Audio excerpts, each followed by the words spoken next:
We're going to break this down because there was some news that came out about the potential changes in the Supreme Court. Now, this is something that happened a few years ago. We heard about this sort of the rumbles, and it kind of calmed down. But now they're trying to find something to galvanize a base because the Democrats are really, in free fall right now. So what are they going to do? Of course, go back to the old tricks of discussing what you can do to change the Supreme Court, what we can do to stop precedent that's been set for a very long time.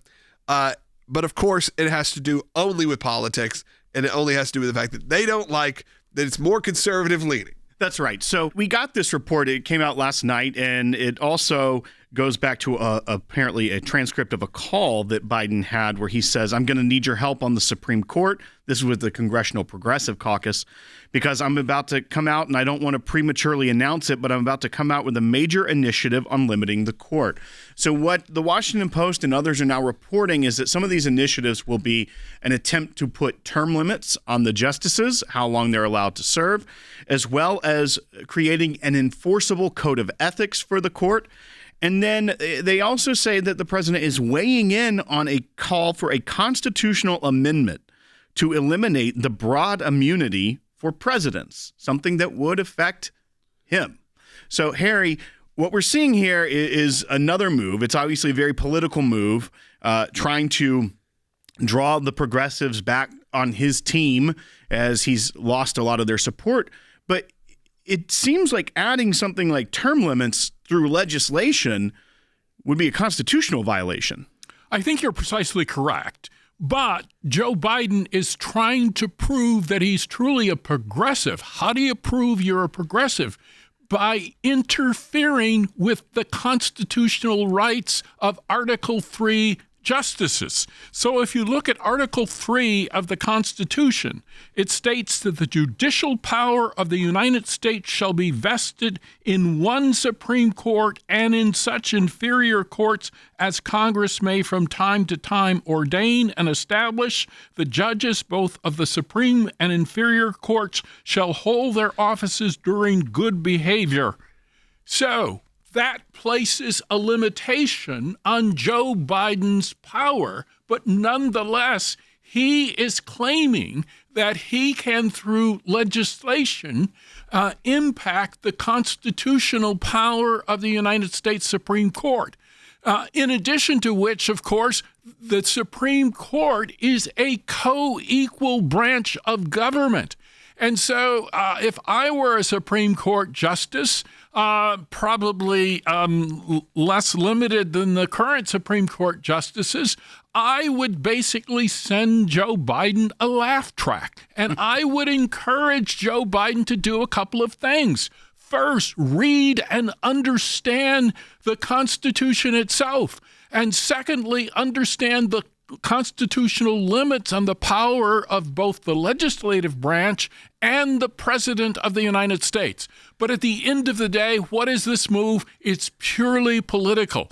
I don't believe that Joe Biden believes for 1 second that he's going to get any of this through, but he hopes to galvanize his base in a desperate attempt to prevail in November. It's sad that a desperate attempt is to kind of unravel kind of one of the major, portions of our government and the way that things run, and to do that for just pure political gain, and without thinking long term either. This is not.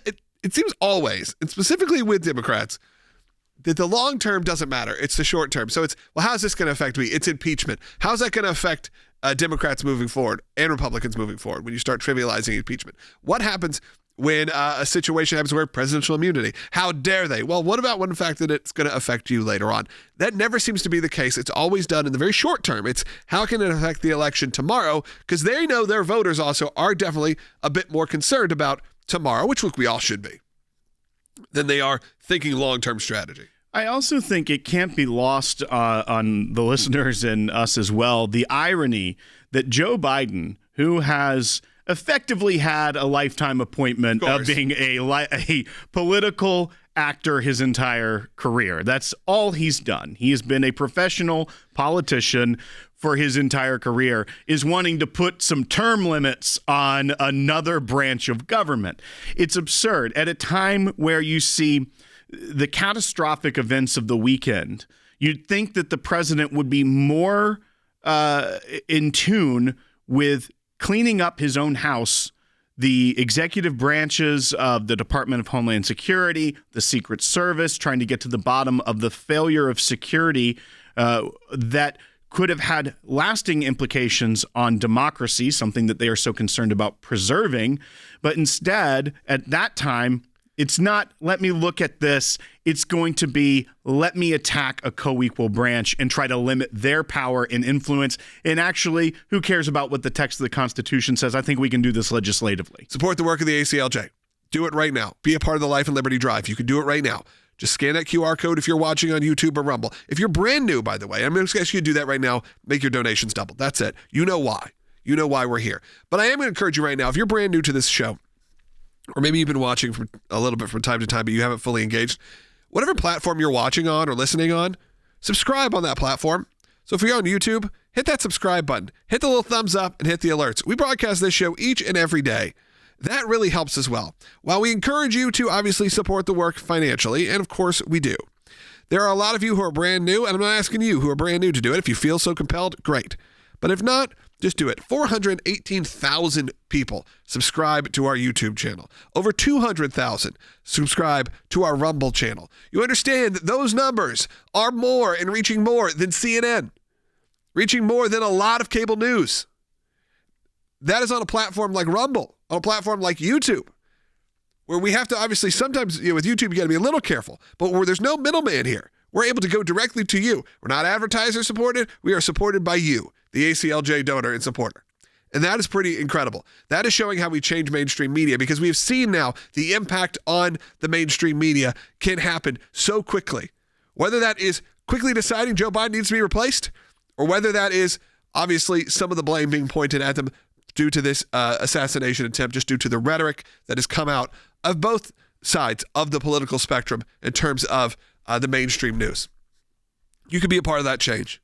Be a part of it now. Go to aclj.org. Be a part of it today during this Life and Liberty Drive, where everything is matched. But when the issues like the Supreme Court come up, this is where our team can get involved in even a higher level, and in a level that maybe you're not used to, because you're used to hearing talking heads and pundits who are going to come on here and have a conversation. They're not going to actually put the work in. And that is where our team is different. And that is where people like Harry and people like our incredible legal team that you hear on here, whether that is CC or Jordan or Christy or anyone on our team, that's why we have the ACLJ. The ACLJ is here as a legal organization because these kind of moments, they kind of may get overlooked in the news. The packing the court, sure, it becomes news, but not right now. Not when you have such a big moment for a J.D. Vance and for a President Trump. But we have to be there.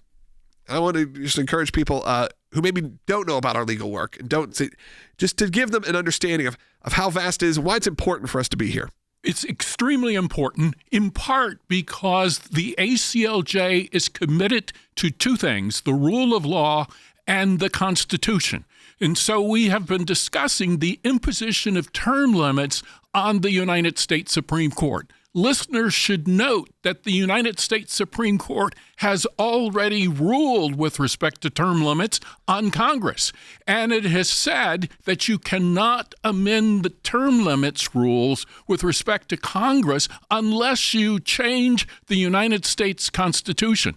Joe Biden ought to go back and read that decision of the United States Supreme Court. And one of the things that the ACLJ does is we try to insist that members of the executive branch and even the judiciary actually read the Constitution and they understand the rule of law. And so we encourage listeners to continue to support the ACLJ going forward.